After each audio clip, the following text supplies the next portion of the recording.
Di dunia yang penuh hiruk-pikuk, rutinitas sehari-hari yang tiada hentinya, kita menghadapi tantangan dan masalah, menemukan solusi, jatuh, kemudian bangun lagi. Berjuang tiada hentinya, menguras banyak energi, perhatian, dan emosi. Kita bergulat dengan perasaan, kehendak, dan penilaian orang lain. Kita berpacu dengan segala tuntutan dalam waktu yang terbatas. Semua kegiatan kita berlalu begitu cepat, terjadi begitu saja. Kita tidak sempat benar-benar memaknai seluruh hidup kita. Hingga kita seringkali tidak peka mengenai dosa kita yang terdalam. Atau jika kita mengetahui dosa-dosa kita, kadang kita tidak mau membuka koper berbau busuk yang berisikan belatung kejahatan dan aib yang telah kita perbuat. Berhenti sejenak.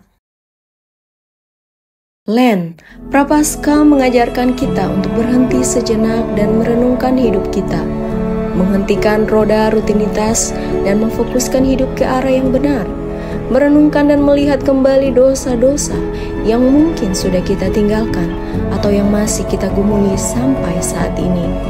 Ini mengingatkan kita betapa rentannya kita untuk berdosa, betapa jauhnya kita jatuh, dan betapa besar anugerah Allah yang telah menyelamatkan kita melalui kematian dan kebangkitan Kristus. Dengan berhenti sejenak dalam waktu yang terbatas ini, mari kita memfokuskan perhatian kita pada Kristus, mengizinkan Injil mengkalibrasi hati kita ke arah yang benar.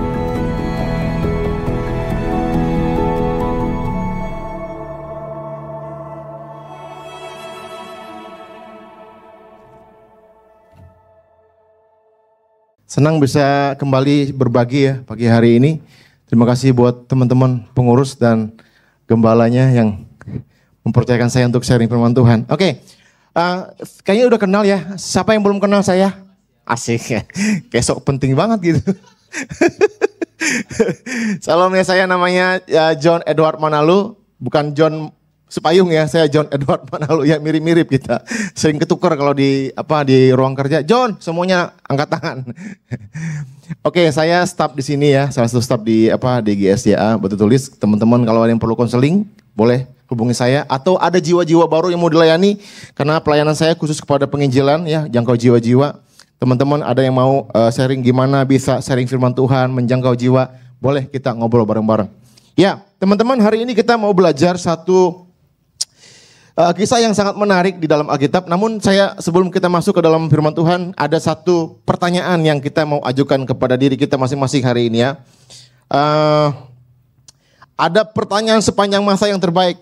Ya, saya hari ini mau kita belajar sebuah pertanyaan terbaik sepanjang masa. Kira-kira menurut teman-teman apa pertanyaan terbaik sepanjang masa yang bisa kamu kamu pikirin gitu? Silakan. Angkat tangan sebelum saya tunjuk. Dimulai dari Dinda deh, asik. Kamu dong. Apa pertanyaan terbaik sepanjang masa menurut versinya kamu? Jangan tegang gitu juga kali, nggak dipotong. Yang lain mikir ya, silakan ya. Kira-kira apa? Asal bunyi nggak apa-apa, yang penting jawab dulu. Oke, masih mikir, yang lain silakan. Ini kayaknya serius banget mikirnya. Kamu mikir apa sih? Mikir dia, udah jangan dipikirin. Nggak tahu. Yang lain, ini sebanyak orang masa nggak punya pemikiran apa pertanyaan terpenting sepanjang masa di dalam benak kamu? Bukan pinjam 100 ya. Apa kabar? Oke, boleh. Apa kabar? Baik. Yang lain gimana? Kira-kira pertanyaan terpenting sepanjang masa yang ada di kepalamu apa? Udah punya pacar belum? Bukan, itu bukan. Yang lain dong, pada ini pasti ada jawaban sini. Apa pertanyaan terbaik sepanjang masa? Dari tadi mikir mulu, nggak ada nih. Pas nih, giliran pas cepet-cepet semua. Cuman satu yang jawab tadi apa namanya? Apa kabar? Boleh lah, daripada nggak jawab ya. Ya, next. Pertanyaan terbaik sepanjang masa adalah, nih ada seorang datang kepada Yesus berkata, "Guru, perbuatan baik apakah yang harus kuperbuat untuk memperoleh hidup yang kekal?" Menurut saya ini pertanyaan terbaik yang ditanya oleh semua orang, semua makhluk di bumi ini. Apa yang harus aku lakukan untuk memperoleh hidup yang kekal. Wah, ini kepikir nggak? Penting kan? Kita mah mikirnya gimana supaya FYP gitu kan ya. Kalau orang zaman now gitu. Konten gimana yang supaya bisa viral gitu. Ternyata pertanyaan terpenting menurut Alkitab, menurut saya juga ya. Dan mungkin banyak kita tidak menyadari dan kita sebetulnya kita sedang bertanya juga. Apa sih yang harus aku perbuat untuk memperoleh hidup yang kekal? Nah, rupanya setelah itu ada dialog next. Ada dialog seorang anak muda bertanya kepada Yesus, apakah sebabnya engkau bertanya kepadaku tentang apa yang baik? Yesus nanya, kenapa lu nanya sama gue begitu? Hanya satu yang baik, tetapi jika engkau ingin masuk dalam hidup, turutilah segala perintah Allah. Kata orang itu kepadanya, anak muda jawab balik, gak mau kalah sama Tuhan Yesus. Perintah yang mana? Asik, kayaknya ada nada kesombongan ya sini ya, keangkuhan rohani ya kayaknya ya. Kata Yesus, jangan membunuh. Saya nggak membunuh, semua nggak membunuh kan di sini kan? Membunuh perasaan ada? Oh enggak ya, asik. Jangan berzina. Saya harap tidak ada di sini ya, amin. Anak muda GSJ Batulis, hidup kudus. Jangan mencuri. Mencuri hati?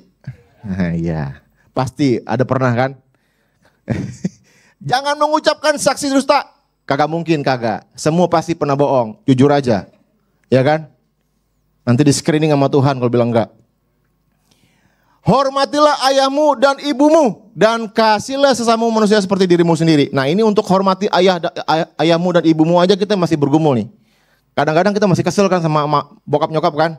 Aduh kenapa gue lahir di keluarga ini ya. Kenapa mesti begini ya. Kenapa gak keluarga itu aja ya. Itu ya. Untuk ini aja kita masih bergumul nih. Udah jelas-jelas kita sudah tidak masuk kategori anak muda ini. Betul ya? Ini sebetulnya model anak muda yang diidam-idamkan gereja manapun. Gembala mana yang gak suka anak muda benar begini? Semua telah aku lakukan katanya. Orang kaya, ya kan? Karakter baik. Dompet tebel, ya kan? Hidup bener. Nih, ini model-model anak muda yang diidam-idamkan jemaat dimanapun. Ini kalau ada gembala, rebutan-rebutan nih. Model jemaat begini nih. Amin ya? Amin. Ya kan? Cuma ada satu pertanyaan yang perintah yang unik dari Tuhan Yesus ya. Dibilang kata Yesus kepadanya. Ya, jikalau engkau hendak sempurna, pergilah jualah segala milikmu dan berikanlah itu kepada orang miskin. Maka engkau akan beroleh harta di surga.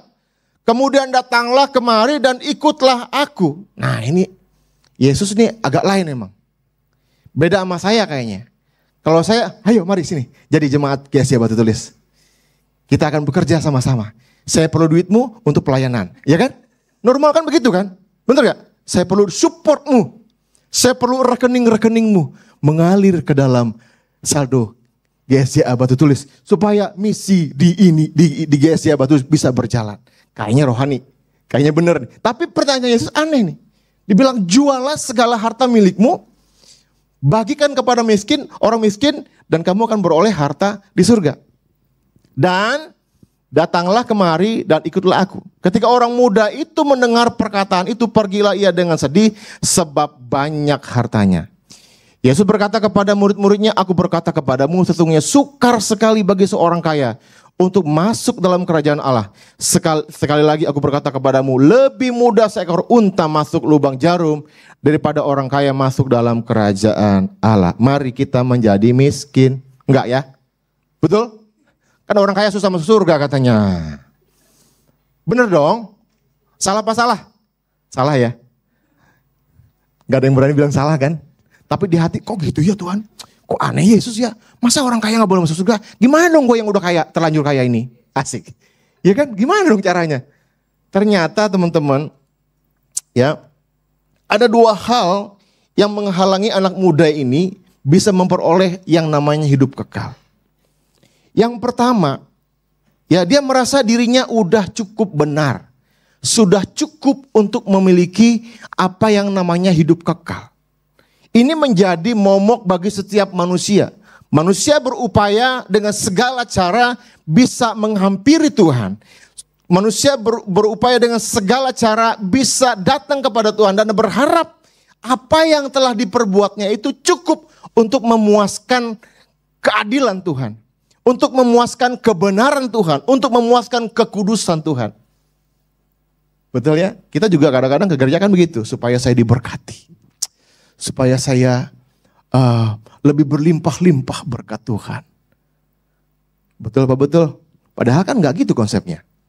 Saudara ibadah hari ini, saudara ke gereja hari ini, saudara melompat sana, melompat sini, memuji Tuhan dengan segenap hati, bukan karena saudara mau diberkati lebih, enggak. Tapi karena kita sudah diberkati. Amin.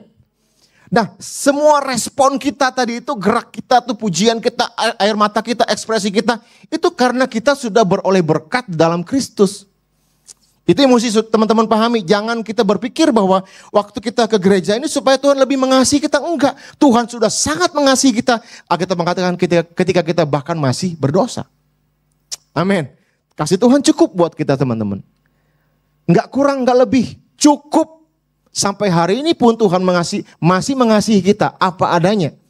Kalau ada teman-teman hari ini merasa, wah aku kayaknya enggak layak, aku enggak pantas. Tuhan mengasihi saudara loh. Bahkan ketika saudara saat ini pun sedang melakukan sebuah pelanggaran dosa mungkin. Yang anak muda itu. Ada yang berzina kah mungkin. Ada yang bersaksi dusta kah mungkin. Ada yang sedang tidak menghormati orang tuanya mungkin. Tuhan mengasihi kita. Amin. Nah hal yang lain yang menghalangi anak muda ini adalah. Ada yang lebih berharga daripada Tuhan. Nah ini yang repot nih. Ada yang lebih berharga. Sebetulnya Alkitab tidak mengatakan bahwa pengajaran yang benar, Alkitab tidak melarang kita untuk menjadi orang kaya. Alkitab dipenuhi dengan orang-orang yang kaya raya. Ada Salomo di situ, ada Daud di situ, ada siapa lagi? Coba sebutkan orang-orang kaya di Alkitab. Ada Yusuf, ada Firaun, bukan Firaun memang kaya. Siapa lagi? Hah? Ada Ayub, iya kan? Tuhan ganti 4 kali lipat, wow. Ada banyak orang-orang tajir di situ. Bahkan tercatat bahwa Salomo itu kekayaannya belum ada yang menandingi sampai sekarang. Sampai hari ini. Jadi sebetulnya bukan itu yang menjadi permasalahan. Permasalahannya adalah tadi dikatakan bahwa sedih sekali anak muda itu karena banyak hartanya. Jadi yang menghalangi itu bukan perbuatannya, sebetulnya hartanya menghalangi dia untuk berjumpa dengan Tuhan, untuk bisa full melayani Tuhan. Nah, apa aplikasinya buat kita pagi hari ini? Mungkin kita nggak punya duit sebanyak dia mungkin ya, tapi juga saya nggak tahu, mungkin teman-teman juga saldonya banyak, kriptonya banyak ya kan, sahamnya banyak, saya nggak ngerti.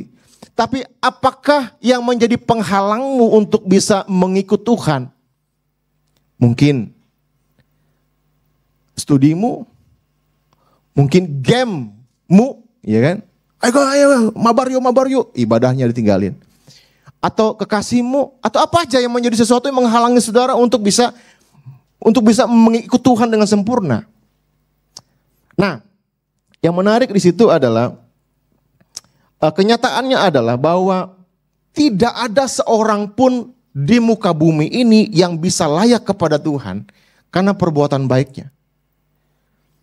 Alkitab mengatakan di dalam Roma 3 ayat 23, karena semua orang telah berbuat dosa dan telah kehilangan kemuliaan Allah. Berbuat dosa dan kehilangan kemuliaan Allah itu artinya ada satu takaran di dalam diri manusia ini sudah korup, udah kurang. Jadi kehilangan kemuliaan itu udah korup. Jadi seperti apa ya? Mau diapain juga nggak bisa gitu. Contohnya saudara mau bikin sebuah adonan donat. Harusnya kan sebuah adonan donat, ini contoh aja ya. Dibutuhkan 1 kilo tepung contohnya. Tapi tepungnya udah kurang.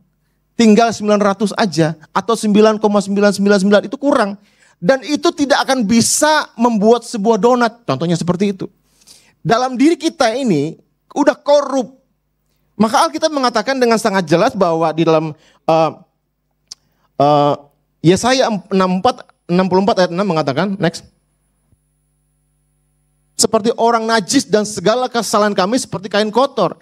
Kami sekalian menjadi layu seperti daun dan kami lenyap oleh kejahatan kami. Nah teman-teman, di luar Tuhan, kondisi kita di luar Tuhan itu seperti ini. Kita udah korup, tidak ada satu hal pun di dalam diri kita yang mampu membawa kita ini berkenan kepada Tuhan. Nah, kalau kita menyadari ini, kita akan sangat-sangat bersyukur kepada apa yang Yesus sudah lakukan. Amin. Karena di luar aku, kita mengatakan kamu tidak bisa berbuat apa-apa. So, ini yang mesti ada dalam diri kita, bahwa kesadaran untuk kita tidak mungkin berkenan di luar Kristus itu mesti nempel di diri kita. Maka waktu saudara menyadari itu, kita akan hidup sebenar-benarnya kepada Tuhan karena kita melimpah dengan rasa syukur, melimpah dengan rasa terima kasih atas semua yang Tuhan telah lakukan di dalam Yesus Kristus buat kita. Ini menarik sekali nih. Banyak kita merasa mungkin, ya permasalahannya karena kita merasa mungkin sedikit benar atau lebih benar, lebih layak dari orang lain. Sehingga kita rasanya nggak penting-penting amat lah untuk hidup gimana gitu. Enggak. Sebenar-benarnya kita pun, seputih-putihnya kita di dunia ini tidak akan bisa berkenan kepada Tuhan tanpa pengorbanan Yesus Kristus. Jadi demikian, siapakah yang dapat diselamatkan? Kata murid-muridnya, ya. Bagi manusia hal ini tidak mungkin, tetapi bagi Allah segala sesuatu mungkin. Nah, untuk kita bisa mengikut Tuhan, hal pertama yang harus kita lakukan adalah saudara harus percaya kepada Yesus Kristus sebagai juru selamat saudara. Amin. Sebab di dalam nama itu manusia diselamatkan. Alkitab mengatakan demikian. Di luar aku kamu tidak bisa berbuat apa-apa. Saudara, mohon maaf ya, ada banyak pengajaran di luar, ada banyak istilah-istilah teologi. Tapi saya mungkin seorang percaya yang sangat-sangat konservatif. Saya tidak percaya ada keselamatan di luar Kristus Yesus. Sekalipun ada pengajaran keselamatan universal lah, istilahnya keselamatan apalah, grace lah apa, saya nggak ngerti. Tapi di luar Kristus tidak ada keselamatan. Ini mesti kita pahami dulu nih. Sehingga waktu saudara coba-coba meninggalkan Tuhan atau menjadi tawar, ingat bahwa di luar Kristus tidak ada keselamatan. Nah, saya tiba-tiba teringat satu figur di dalam Alkitab. Denny ada di sini, Denny? Denny Christian. Oh, di atas dia. Oh, oke. Ya. Ada seorang anak muda menurut saya juga ya, namanya Demas. Demas ini teman kerjanya Paulus. Partner lah gitu ya. Dan menurut saya Demas ini sangat dekat sebetulnya dengan peristiwa-peristiwa mujizat pada masa itu. Karena dia kan masih sejaman dengan Paulus. Artinya peristiwa mujizat, kenaikan Yesus ke surga dan peristiwa-peristiwa yang supernatural itu masih sangat-sangat segar di benaknya Demas. Tahukah saudara bahwa Demas, Alkitab mengatakan telah mencintai dunia ini. Paulus mengatakan, Demas telah mencintai dunia ini. Tahukah saudara apa yang digunakan kalimatnya apa? Demas telah agape kepada dunia ini. Sangat menarik loh. Kenapa Paulus menggunakan kata agape kepada si Demas yang telah mencintai dunia ini? Itu berarti ada keputusan pribadi dalam diri kita untuk tetap mengasihi Tuhan, amin. Juga mungkin juga kita bisa mengasihi. Bisa jadi. Sangat mungkin. Nah, makanya teman-teman hari ini kita belajar bahwa dari pelajaran ini kita harus memutus pada Yesus, sekali Yesus tetap Yesus dan selamanya Yesus. Amin. Untuk itu saudara bisa menjalani kehidupan saudara terus-menerus dalam Tuhan. Nah, ada satu ayat yang mengatakan yang apa namanya? Next. Terus Yesus berkata kepada murid-muridnya, aku berkata kepadamu sesungguhnya sukar sekali bagi seorang kaya untuk masuk ke dalam kerajaan surga. Sekali lagi aku berkata kepadamu, lebih mudah seekor unta masuk melalui lubang jarum daripada seorang kaya masuk kerajaan surga. Nah ini sebetulnya next di Yerusalem. Nah kok begini ya? Di Yerusalem itu ada pintu gerbang ya. Pintu gerbang di Yerusalem. Kalau siang semua bisa lewat di situ. Semua bisa lewat karena gerbangnya kan gede tuh. Tapi menjelang malam pintu ya gerbang yang besar tadi ditutup, hanya tersedia pintu kecil di situ. Nah ini yang Yesus gambarkan lebih mudah seekor unta masuk ke dalam lubang jarum pada orang kaya masuk ke kerajaan surga. Nah bagaimana unta itu bisa masuk? Unta itu harus ditanggalkan semua beban-bebannya mesti dicopot. Pada masa itu unta adalah alat transportasi untuk angkut barang. Ya sekarang sih banyak ya, lalamu banyak, bukan gampang sekarang. Pada masa itu cuma ada onta, ya kan. Nah, kemudian setelah barang-barangnya dicopot, diturunkan dari badan onta. Onta itu bukan cuma berdiri aja, dia harus nunduk karena kan itu kan rendah itu. Ontanya harus nunduk sesuai arahan sehingga bisa masuk, sekalipun perlu usaha yang luar biasa. Nah teman-teman, ini yang harus kita lakukan dalam hal mengikut Tuhan. Setelah saudara tadi ikut percaya kepada Yesus Kristus sebagai Tuhan Juru Selamat, iya saudara beroleh hidup yang kekal. Kalau saudara hari ini dipanggil Tuhan, langsung bersama-sama aku di Firdaus kata Alkitab. Amin. Mau sekarang? Iya kan? Masalahnya kan kita gak bisa sekarang juga. Waktunya Tuhan kan waktunya Tuhan, betul? Tapi kalau kita belajar dari Alkitab, orang jahat yang sebelah kanan Yesus itu bilang, ya kamu akan bersamaku sekarang di Firdaus. Ya kalau dia langsung mati, kalau kita kan masih hidup. Artinya apa? Ada proses hidup yang harus kita jalani lagi. Nah apa yang harus kita lakukan setelah kita percaya kepada Kristus? Kita harus hidup sesuai dengan kehendak Tuhan. Alkitab mengatakan, Paulus mengatakan bahwa mati bagi Kristus, hidup bagi Kristus. Betul? Ya, mati keuntungan malah kata Paulus. Nah itu yang harus kita lakukan. Kita mesti menanggalkan semua hal yang menghalangi saudara untuk bisa mengikut Tuhan dengan sungguh-sungguh. Amin. Oh ini kayaknya khotbahnya gak enak deh kak. Ya ini kenyataan hidup bro and sis. Saudara tidak bisa ikut Tuhan sementara saudara juga pikirannya, kehendaknya, hasratnya adalah dunia. Gak bisa. Harus mengambil keputusan, menanggalkan semua hal yang membebani saudara, menanggalkan semua hal yang menghambat saudara untuk maju, menanggalkan semua hal yang membuat saudara menjauh dari Tuhan. Bahkan Alkitab tuh kadang-kadang saya juga, ini Yesus sangat keras, barang siapa tidak meninggalkan ayah dan ibunya demi namaku, dia akan kehilangan. Ini kan bahasa yang sangat keras begitu. Tetapi Alkitab mengatakan barang siapa kehilangan nyawanya demi namaku, dia akan mendapatkannya berkali-kali lipat. Ini kan sebuah panggilan kudus buat kita semua bahwa sebetulnya Tuhan tidak sedang mengajarkan sudah lu benci-bencian aja semua orang tua lu, enggak gitu. Tuhan sedang bawa kita kepada pemikiran bahwa tidak boleh ada sesuatu yang lain yang lebih berharga dari Tuhan. Itu aja yang Tuhan mau. Amin. Yesus tahu masalah laki-laki muda tadi, dia ngerti. Dia tahu, dia pikir dengan kebenarannya itu udah cukup untuk bawa dia masuk dalam kerajaan surga. Tuhan tahu, Tuhan tanya, jual semua hartamu. Ternyata itulah yang menghalangi dia untuk ikut Tuhan. Nah, pertanyaannya apa hari ini yang menghalangimu untuk bisa melesat ikut Tuhan? Kenapa kita hari ini masih sama dengan tahun yang lalu? Rohaninya, kehidupannya, karakternya. Apa yang menghalangi saudara? Tanggalkan. Saudara, besok, lusa, saudara menjadi pribadi yang berbeda di dalam Tuhan. Amin. Amin. Padahal cuma satu lagi kita mengatakan. Yesus bilang satu lagi yang harus kamu perbuat. Keren nih. Satu lagi. Ternyata dia tidak bisa menyelesaikan yang satu lagi itu. Nah, apalagi yang satu lagi dalam hidup saudara? Mungkin ada 2, mungkin ada 3.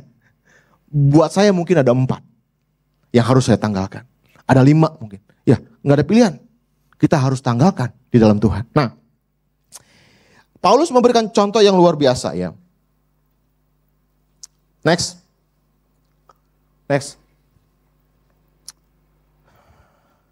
Menjadi Yesus harus menjadi yang terutama. Saya udah bahas tadi ya. Bagaimana caranya? Nah, Paulus memberikan sebuah tips. Next. Malah segala sesuatu kuanggap rugi karena pengenalan akan Kristus Yesus, Tuhanku, lebih mulia daripada semuanya. Oleh karena itu aku telah melepaskan semuanya itu dan menganggapnya sampah supaya aku memperoleh Kristus. Nah, saudara mesti memahami latar belakang Paulus mengatakan demikian. Siapa sih Paulus? Pasti teman-teman udah ngerti ya, Paulus seorang Sanhedrin. Betul ya? Anggota Sanhedrin itu bukan orang biasa. Harus orang terpandang. Kemudian dia seorang murid dari ahli Alkitab yang luar biasa. Ini orang pintar loh. Dia keturunan Yahudi. Ya, ada juga keturunan Romawinya.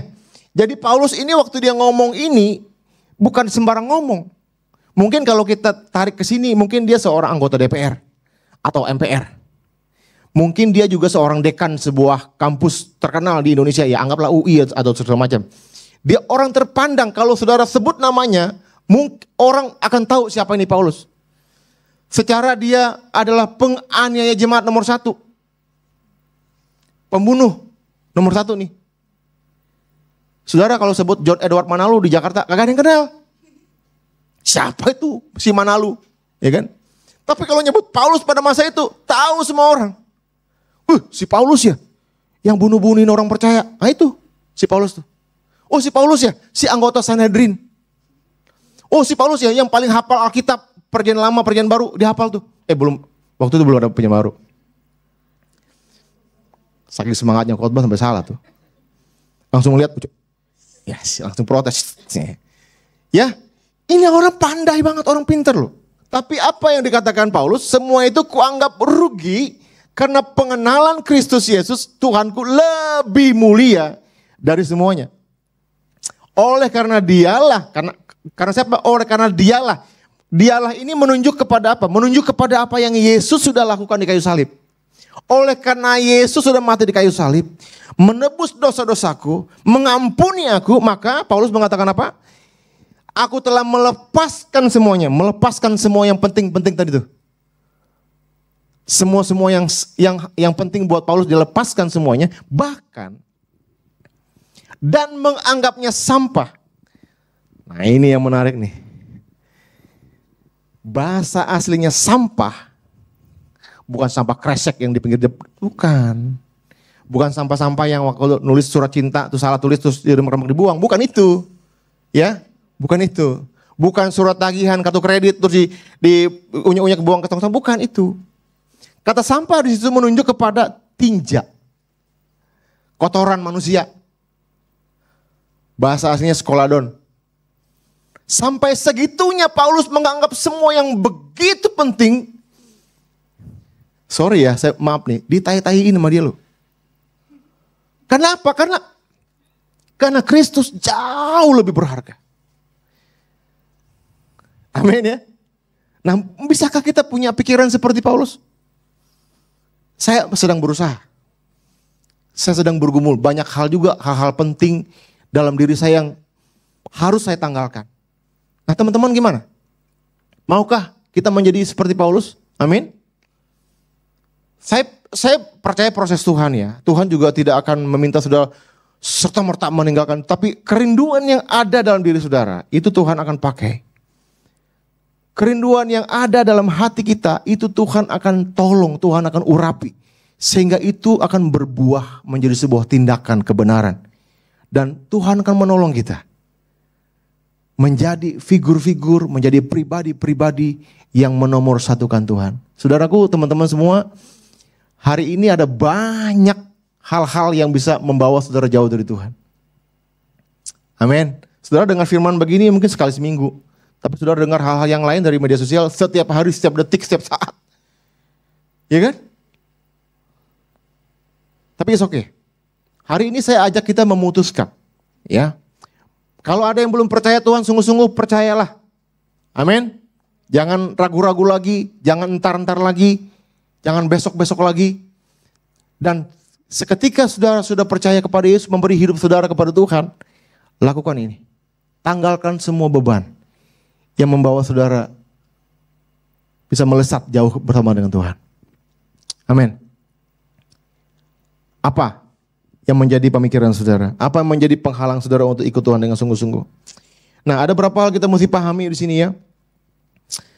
Yang pertama, kita mesti paham bahwa keselamatan hanya oleh anugerah. Tidak ada andil apapun dalam diri kita. Yang hanya kita lakukan adalah percaya, menerima Dia sebagai Tuhan Juru Selamat. Itu aja. Enggak lebih, enggak kurang. Jangan ditambah-tambahin. Jangan dikurang-kurangin. Hanya oleh anugerah. Itu pemberian cuma-cuma di dalam Kristus. Ingat, di dalam Kristus, tidak di dalam yang lain. Yang kedua, kita mesti belajar untuk meninggalkan semua hal yang merintangi kita mengikut Tuhan.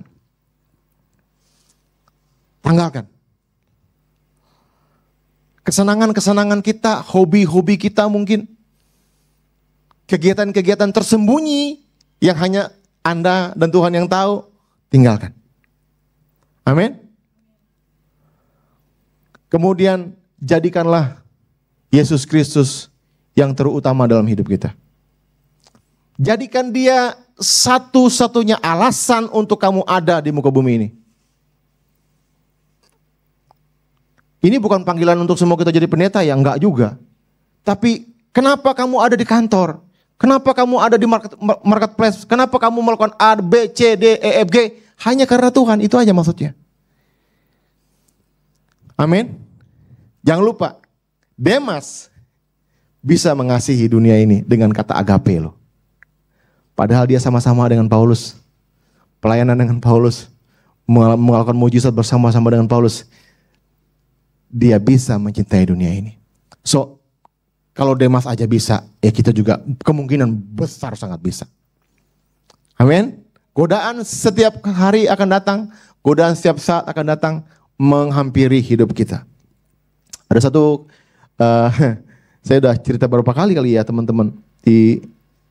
Entah di sini apa di mana gitu. Satu kali kayak hari gini nih, pulang gereja, saya berkunjung ke rumah teman saya. Ya dia ada acara, kayak masuk rumah baru lah gitu. Sorenya pelayanan kayak hari ini juga nih. Nanti kita pelayanan ya, betul? Singer. Ya kan, jadi singer hari Minggu sore. Siangnya saya ke rumah teman saya, bilang, bro, nanti gue gak bisa lama-lama ya. Kenapa? Gue jam 3 pulang. Ngapain lo pulang katanya? Gue pelayanan di gereja, bilang gitu. Ngapain sih lo pelayanan? Dia bilang, sini aja lo. Gak bisa lah, orang pelayanan udah dijadwalin lo. Udah lu sini aja, gue bayar 2,5 juta. 2,5 juta bro. Enak nih. Ya kan? Siapa yang tahu? Lu biasa teman-teman ya, gila lu ya, parah lu. Pendeta lu gitu-gituin. Udah deh 3 juta deh. 3 juta. Naik di tawaran. Bagaimana kita terima? Udah lu tinggal WA aja sih, sakit perut apa sih? Gampang. Tinggal juga cari ganti. 3 juta. Hanya dengan kirim ya, sorry bro gue sakit perut. 3 juta loh. Lu kerja di mana cuman kirim WA dapat 3 juta? Menggoda bukan? Sangat menggoda. Tapi kurang gede godaannya. Makanya saya tolak. Bercanda. Ya, akhirnya saya tinggalin tuh. Ya kan saya pulang, saya pelayanan. Cuma nggak kebayang juga sih ya. Jangan-jangan gue kebayang-bayang, enggak.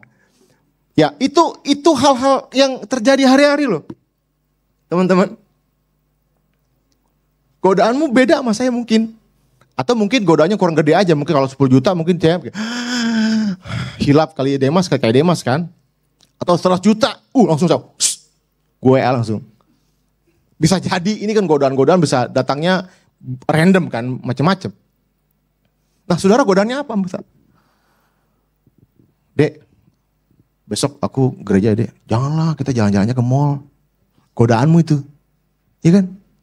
Gak bisa dong, dia kan pelayanan. Udah ganti aja yang lain. Kamu sayang aku apa sayang gereja? Kan? Nah, udah masuk. Ini kan pergumulan kita beda-beda. Kalau saya digituin mau saya udah aman ya kan. Saya godanya kebutuhan hidup. Betul? Nah kalau teman-teman kan godanya masih segitu. Apalagi godaannya? Banyak, mungkin di ujian, mungkin. Udah, gue punya link, lu mau gak? Gocap aja gocap. Gue punya kunci jawaban dari dosen nih, gocap nih, mau gak? Ngomong-ngomong sekarang ya, saya mau kasih tahu. Di dunia sekuler, saudara bisa S2 tanpa bikin disertasi atau bikin makalah loh. Bayar. S2 loh. Mau begitu? Tapi S2 omo-omo. Ya kan? Istriku tuh waktu kemarin lagi ambil S2 ditawarin loh. Hanya 4 juta saja dapat ijazah S2 loh. Nggak perlu mikir-mikir lah. Pasti lulus. Karena yang nawarin dosennya. Aji gila. Gue bilang, nggak bisa. Bilang gitu. Lulus gak lulus mending bikin sendiri dah. Puji Tuhan dia dengar nasihat suaminya. Amin. Enggak juga lah ya kan. Ya kan, jangan. Akhirnya dia lulus dengan baik lah ya gitu. Nah teman-teman, ini yang saudara hadapi di lapangan kerja. Di mana saudara ada. Teman kita yang kerja di percetakan contohnya tuh. Si apa namanya. Duh lupa saya namanya. Yang ganteng kecamatan tuh. Ya Henry. Bisa aja ada deal-deal yang menggiurkan. Bro, ini gue cetak 10.000 lembar ya bro. Dari lu ceban nanti bornya bikin 20.000 ya. Bisa jadi men. Kali 10.000 berapa tuh 10 lembar bro? 10 juta ya? Iya, banyak banget. Nggak rugi apa-apa ini kan. Tinggal tulis doang. You untung, you cuan. Ini tantangan-tantangan hidup saudara. Apa yang menghalangi saudara untuk bisa sungguh-sungguh ikut Tuhan? Tanggalkan. Amin.